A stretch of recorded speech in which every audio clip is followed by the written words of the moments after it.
یہ بالکل ادب کے خلاف ہے۔ بڑے بالعالمین والصلاة والسلام علی سید الانبیاء والمرسلین، اما بعد فقد قال اللہ تبارک و تعالی فی القرآن المجید والفرقان الحمید، اعوذ باللہ من الشیطان الرجیم، بسم اللہ الرحمن الرحیم، اتل ما اوحی الیک من الکتاب واقم الصلاۃ ان الصلاۃ تنہی عن الفحشاء والمنکر والبغی یعظکم لعلکم تذکرون، صدق اللہ العظیم۔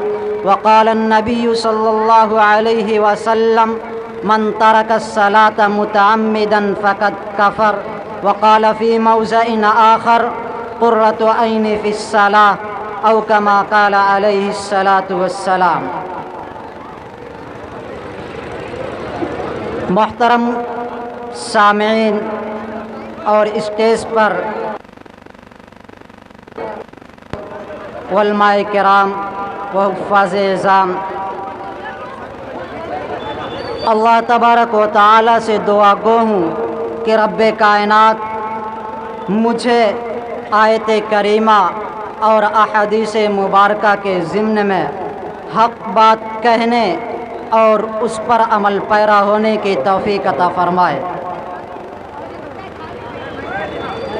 میں نے جو آیت پڑھی ہے اس آیت کے ذریعے سے رب کائنات بندوں کو نماز کا حکم دیتا ہے، قرآن کی تلاوت کا حکم دیتا ہے، اور جو احادیث مبارکہ میں نے آپ حضرات کے مابین پڑھی اس احادیث مبارکہ میں آقائے نامدار جناب محمد عربی صلی اللہ علیہ وسلم بھی ہم سب کو نماز کی رغبت دے رہے ہیں۔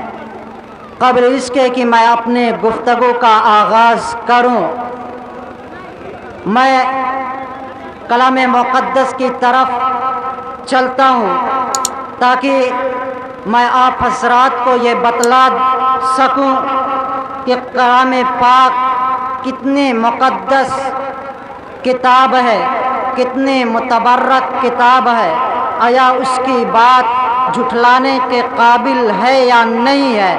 اگر نہیں ہے تو آج ہم ان کی باتوں کو کیوں کر جھٹلا رہے ہیں؟ آج اس کے احکامات سے ہم روگردانی کیوں کر رہے ہیں؟ جو احکامات قرآن مجید ہم کو دے رہا ہے، ہم ان احکامات کو کما حق ادا کرنے کی کوشش کیوں نہیں کر رہے ہیں؟ میرے محترم بزرگوں اور دوستو، قرآن کریم کی طرف میں آپ حضرات کو لے کر چلتا ہوں۔ قرآن کریم سے جب میں نے پوچھا اے قرآن بتا کیا تو کسی شاعر کا قول ہے؟ قرآن نے کہا وما ہوا بقول شاعر۔ قرآن سے میں نے پوچھا اے قرآن بتا کیا تو کسی کاہن کا قول ہے؟ قرآن نے کہا ولا بقول کاہن۔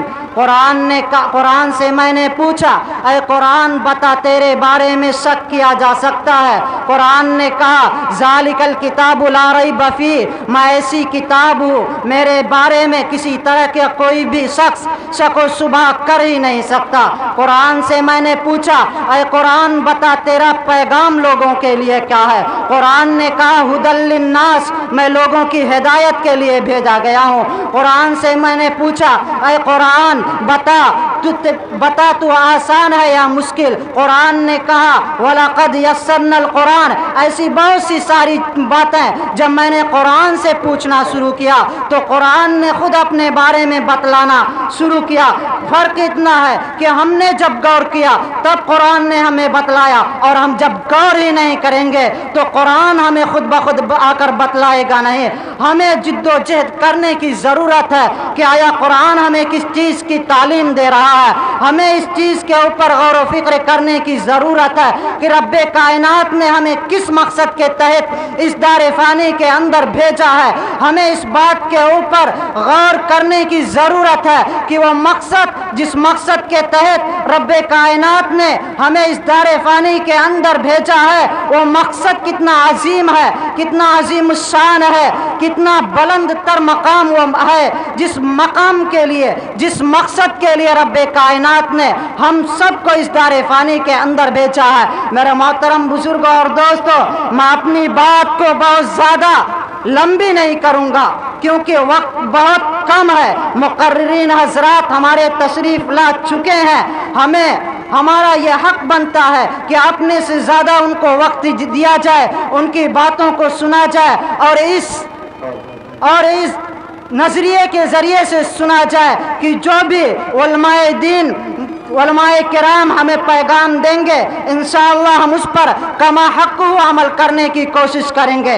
میرے محترم بزرگوں اور دوستوں، اللہ تبارک و تعالی نے ہم سب کو اس دار فانی کے اندر عیش و عشرت کرنے کے لیے نہیں بھیجا ہے، اپنی دنیا سنوارنے کے لیے نہیں بھیجا ہے، اپنی دنیا کے عیش و عشرت میں پڑھنے کے لیے نہیں بھیجا ہے، اونچی اونچی بلڈنگیں بنانے کے لیے نہیں بھیجا ہے، بلکہ رب کائنات نے جس مقصد کے تحت ہم سب کو بھیجا ہے اس مقصد کو اپنے کلام قرآن مجید کے اندر فرما دیا ہے، وما خلقت الجن والانس الا لیعبدون، کہ میں نے جناتوں کو اور انسانوں کو محض اپنی عبادت کے لیے بھیجا ہے۔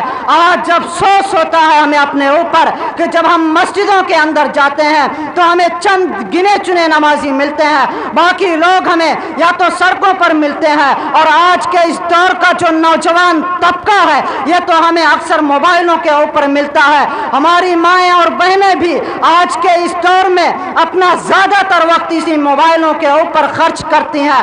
ہمارے وہ حضرات جن کی عمر تقریباً گزر چکی ہے وہ بھی آج کے اس دور میں دربار خداوندی سے دور ہو کر ہوٹلوں کے اندر بیٹھ کر دنیاوی باتوں کے اندر مشغول ملتے ہیں، جبکہ مؤذن کی آذانیں ان کے کانوں کے اندر پڑتی رہتی ہیں، وہ پکارتا رہتا ہے کہ آؤ کامیابی کی طرف، آؤ نماز کی طرف، لیکن افسوس صد افسوس ایسا لگتا ہے کہ ہمارے کانوں کے اوپر، ہمارے کانوں کے اندر ٹھیٹھیاں پڑ گئی ہیں، ہمارے کانوں میں پردے پڑ گئے ہیں، مؤذن کی آواز ہمارے کانوں میں نہیں آتی، مؤذن کی آواز، مؤذن کی ندا ہمارے کانوں سے ٹکراتی نہیں ہے۔ آج اس قدر ہم دنیا کی عیش و عشرت میں مشغول ہو چکے ہیں اور رب کائنات کو بھول چکے ہیں۔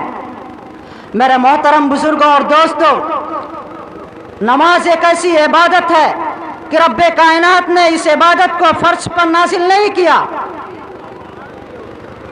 اللہ تبارک و تعالی نے جتنی عبادتیں نازل کی ہیں ان تمام عبادتوں کو فرض پر نازل کیا، لیکن جب نماز کی باری آئی تو رب کائنات نے اپنے حبیب آقا نامدار تاجدار مدینہ احمد مجتبی محمد مصطفیٰ طہ و یاسین مزمل و مدثر جناب محمد عربی صلی اللہ علیہ وسلم کو فرش سے عرش پر بلا لیا اور وہاں معراج میں نماز کا تحفہ عطا فرمایا۔ واقعہ بڑا طویل ہے، میں ایک واقعے کی طرف آپ حضرات کو لے کر چلتا ہوں۔ آج جو ہم نماز چھوڑتے ہیں، اس نماز چھوڑنے کا انجام کیا ہوتا ہے، اس کے بعد میں اپنی بات کو ختم کرتا ہوں۔ حضرت عیسیٰ علیہ السلام کا دور ہے۔ حضرت عیسیٰ علیہ السلام اپنی بستی سے ایک دوسری بستی کی طرف روانہ ہوتے ہیں، راستے میں ایک بستی پڑتی ہے۔ حضرت عیسیٰ علیہ السلام دیکھتے ہیں وہ بستی بہت ہری بھری ہے، سبزات وہاں پر اگے ہوئے ہیں، ہرے بھرے باغات ہیں، لوگ خوشحالی کے ساتھ اپنی زندگی بسر کر رہے ہیں۔ میرے محترم بزرگوں اور دوستوں، یہ سارا نظارہ دیکھتے ہوئے حضرت عیسیٰ علیہ السلام اپنا سفر لیتے ہیں، اپنا راستہ لیتے ہیں، اور کچھ ہی عرصے کے بعد پھر اسی راستے سے سیدنا حضرت عیسیٰ علیہ السلام کا گزر ہوتا ہے تو دیکھتے کیا ہے کہ پورا معاملہ الٹ گیا ہے۔ وہ کھیتیاں، وہ باغات، وہ محلات جو کھڑے تھے سب زمین کے بل عہدے پڑے ہوئے ہیں، سبزات سب سوکھ گئے ہیں، جنگلات سب سوکھ گئے ہیں، پانی کا نام و نشان نہیں ہے۔ لوگوں سے جب حضرت عیسیٰ علیہ السلام نے اس کے بارے میں پوچھنا شروع کیا تو لوگوں نے بتلایا